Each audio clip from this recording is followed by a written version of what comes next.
সমাপিকা ক্রিয়া, অসমাপিকা ক্রিয়া, আবার আছে যৌগিক ক্রিয়া। এই তিনটি ক্রিয়ার মধ্যে পার্থক্য কি? একদম সোজা।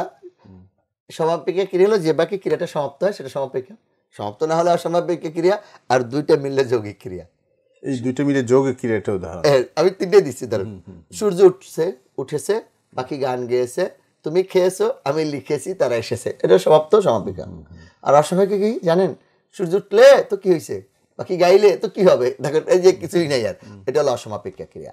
আর যৌগিক ক্রিয়া হলো সমাপিকা, অসমাপিকা আগে থাকতেও সমাপিকা থাকে। উঠে বসো, উঠে বসো, খেয়ে যাও, ওই যে তরি বেয়ে চলে যায়, ওই যে বেয়ে যাচ্ছে, খেয়ে যাচ্ছে, খেয়ে আবার যাচ্ছে, উঠে বসো, দেখে চলো, শুয়ে পড়ো, আবার কি বলি, শুয়ে পড়ো, দুইটাই কিন্তু হাঁপিয়ে চলছে। হ্যাঁ, এটা হাঁকিয়ে চলছে, রাইট।